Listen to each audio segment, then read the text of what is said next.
नमस्कार मंडळी, श्री स्वामी समर्थ. स्वागत आहे तुमचं माझ्या यूट्यूब चॅनलवर. यंदा गुढीला अमावस्या आलेली आहे, त्यामुळे बऱ्याच जणाला असा प्रश्न पडलेला आहे की गुढी कधी उभारावी आणि गुढीसाठीचा शुभमुहूर्त कधीचं आहे. कारण यावर्षीची जी वर्षातली फाल्गुन महिन्यातली जी शेवटची अमावस्या आहे ती अमावस्या 2 दिवस आलेली आहे. ती म्हणजे आज सकाळीपासून म्हणजे 18 मार्चला सकाळी 8:35 अमावस्याची सुरुवात होणार आहे. तर ती अमावस्या 19 मार्च सकाळी 6:55 अमावस्या असणार आहे. यामुळे ही तर अमावस्या दिवसाने पाहिलेलीच राहणार आहे आणि दिवसाने पाहिलेली अमावस्या ही कधीही दिवसभरसुद्धा मानली जाते. कारण अमावस्याच्या दिवशी कोणत्याच शुभकार्यही केले जात नाहीत, कोणत्या शुभकार्याला सुरुवातसुद्धा केली जात नाही. अमावस्या हा दिवस जो असतो तो अमावस्याचेच उपाय करण्यासाठी शुभ मानला जातो. पण दुसरे जे काही उपाय किंवा तोडगे असतात किंवा शुभ काही सणवार असतात ते या दिवशी साजरे केले जात नाहीत. म्हणून तर अमावस्याच्या दिवशी गुढी ही कधीही उभारली जात नाही. आता प्रश्न असा पडलेला आहे की अमावस्या 2 दिवसाची आलेली आहे, तर गुढी कधी उभारावी आणि त्यासाठीचा शुभमुहूर्तसुद्धा कोणता आहे. कारण शुभमुहूर्तावर जर गुढी ही आपल्या दारासमोर उभी केली तर याचं शुभ फळ हे आपल्याला वर्षभरसुद्धा मिळत असतं. कारण गुढीपाडवा हा जो सण असतो तो मराठी वर्षाच्या सुरुवातीचा आणि पहिल्या दिवसाचा सण असतो. कारण मराठी महिन्याची सुरुवातच, मराठी वर्षाची सुरुवातच या सणाने साजरी केली जाते आणि सुरुवातीलाच विजयाची जी पताका असते ती म्हणजे गुढी आणि ही गुढी दारासमोर उभी केली जाते. तेव्हाच तर आपल्या घरामध्ये वर्षभर यशप्राप्ती आणि विजयप्राप्तीसुद्धा होत असते. तर गुढीपाडवा हा जो सण आहे तो सण म्हणजे वर्षातील 3.5 शुभमुहूर्तापैकी दिवसभराचा एक शुभमुहूर्तसुद्धा या दिवशीचा मानला जातो. यामुळे या दिवशी कोणत्याही कामाला सुरुवात केली जाते. जसं की आपल्याला एखाद्या नवीन एखादं शॉप उघडायचं असेल तर या दिवशी उघडू शकतो. एखादी जागा खरेदी करायची असेल तर या दिवशी खरेदी करू शकतो. किंवा एखादं तुम्हाला काहीतरी बिझनेसची सुरुवात करायची असेल तीसुद्धा करू शकतो. आणि सोनं, चांदी यासारख्या वस्तू खरेदी करण्यासाठी, घरामध्ये वाहन खरेदी करण्यासाठी सुद्धा हा दिवस अत्यंत शुभ आणि महत्त्वाचा मानला जातो. कारण या दिवशी केलेले कुठलेही शुभकार्य याचं शुभ फळ मिळत असतं आणि ते कार्य कधीही वायाला जात नसतं. म्हणजे या दिवशी सर्व सिद्धीसुद्धा प्राप्ती होत असते. म्हणून तर मंत्रस्तोत्र पठणाला, पूजा करण्याला आणि उपाय करण्याला, तोडगे करण्याला सुद्धा हा दिवस अत्यंत शुभ मानला जातो. आता असे काही उपाय आहेत की ते फक्त गुढीपाडव्याच्या दिवशीच करायचे असतात वर्षातून एकदा आणि त्याचा फायदासुद्धा आपल्याला होत असतो. पण पहिल्या प्रथम आपण याविषयी माहिती जाणून घेऊया की या दिवशी गुढी कधी उभारायची आहे.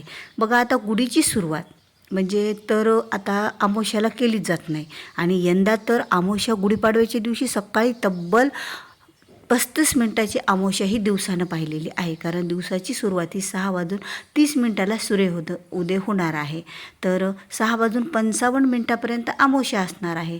त्यामुळेच तर अमावस्या तिथी ही आज दिवसभरातसुद्धा 35 मिनिटाची येणार आहे. आणि यामुळे खरंच एक मोठा प्रश्न उभा राहिलेला आहे की मग गुढी कशी उभी करावी. कारण दिवसानं पाहिलेली अमावस्या ही दिवसभर धरली जाते. आता अमावस्या दिवसभर धरली जाते तर मग अमावस्याच्या दिवशी गुढी कशी उभारावी हाही प्रश्न पडलेलाच आहे सर्वांना. पण शास्त्रानुसार आणि ज्योतिषशास्त्रानुसार असं मानलं जातं की ज्या वेळेला 2 दिवसाची अमावस्या येते आणि जिथे पूर्ण वर्ष संपत आहे आणि नवीन वर्षाला सुरुवात होत आहे, मराठी नवीन वर्षाला सुरुवात होत आहे, तर त्यावेळेला जी अमावस्या दिवसानं पाहिली जाते ना तर ती त्या तेवढ्याच वेळेपर्यंत धरली जाते आणि पुढची जी दिवस आहे तो दिवस धरला जातो. म्हणजे चैत्र महिना लागलेला आहे आणि चैत्र महिना ह्या नवीन वर्षाची सुरुवात करत असतो मराठी. तर पुढचं वर्षाला ही सुरुवात होत असते. कारण या दिवशी 3.5 मुहूर्तापैकी एक शुभमुहूर्तसुद्धा असतो. म्हणून तर ही अमावस्या तेवढ्याच वेळेपुरती आपल्याला धरायची आहे. ती वेळ म्हणजे आपण सकाळी 6:55 म्हणजे तुम्हाला 6:55 नंतर घरातील गुढीपाडवा हा सण साजरा करायचा आहे, गुढी उभारायची आहे. तोपर्यंत तुम्हाला अमावस्याचे तोडगे उपाय तुम्ही घरात करू शकता. कारण सकाळी 6:55 अमावस्या आहे. तर तेवढ्या वेळेमध्ये तुम्ही आपला जो काही उंबरठा आहे त्या उंबरट्याला हळद आणि हळदीचं गोमूत्राचं लेपन करा. घरात सगळीकडे हळद शिंपडा. पाण्यामध्ये हळद टाकून फरशी पुसा, मीठ टाकून फरशी पुसा. हे उपाय तुम्ही अगोदर करून घ्या. आणि त्यानंतर गुढी ही आपल्याला 6:55च्या नंतर उभी करायची आहे. त्यामुळे तुम्ही जो कोणी गुढी उभी करणार आहे त्या माणसाने स्नानसुद्धा 6:55च्या नंतर करावं, म्हणजे गुढीपाडव्याच्या दिवशी स्नान करण्याचं फळ आपल्याला मिळत असतं. आणि स्नान केल्याच्या नंतर आपण स्वच्छ नवीन वस्त्र परिधान करून नंतर गुढी उभारण्याला सुरुवात करावी. गुढीचे काही तुम्ही ताटाची पूजा, जे काही गुढीचं तुम्ही ताट मांडणार आहे ते ताटसुद्धा तुम्हाला 6:55च्या नंतरच मांडायचं आहे. जर तुम्ही 6:55च्या अगोदर तुम्ही गुढीचं ताट मांडून ठेवलेलं असेल तर तुम्ही अमावस्येच्या दिवशी गुढीच्या पूजेची तयारी करायला असं होतं आणि हा दिवस शुभसुद्धा मानला जात नाही. म्हणून एवढी काळजी आपल्याला घ्यायची आहे की गुढीचं ताटसुद्धा, गुढीची साडीला मिरवण्या, साडीसुद्धा काढून ठेवणं, बांबू धुणं, इथूनसुद्धा आपल्याला 6:55 नंतरच्या सुरुवात करायची आहे.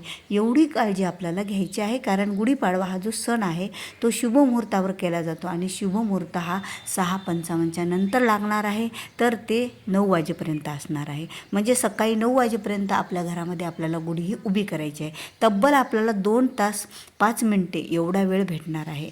त्यामुळे आपण एवढ्या वेळेमध्ये सहजच सर्व पूजेची तयारी करून आपल्या दारासमोर गुढी ही उभी करू शकतो. आता गुढी उभी करतानासुद्धा आपण घरातील कोणत्या व्यक्तीने गुढी उभी करायची? एकतर घरातील कर्ता पुरुष असेल त्यांनी डोक्याला टोपी घालून गुढीची उभारणा करावी.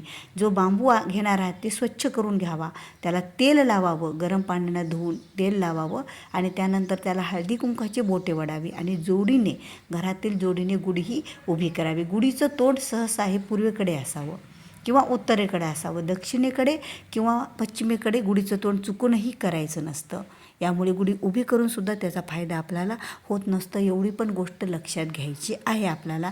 आणि गुढी उभारण्याचा शुभमुहूर्तसुद्धा हा सकाळचा 2 तासाचा आहे. तर या 2 तासाच्या दरम्यान आपण कधीही दारासमोर गुढी उभी करू शकतो. काळ्या रंगाची, त्याचबरोबर पांढऱ्या रंगाची आणि त्याचबरोबर निळ्या रंगाची आणि ग्रे रंगाची, ह्या 4 रंगाच्या साड्या सोडून तुम्ही कोणत्याही साडीचा रंग हा शुभ मानला जातो आणि तो गुढीलासुद्धा आपण मांडू शकतो.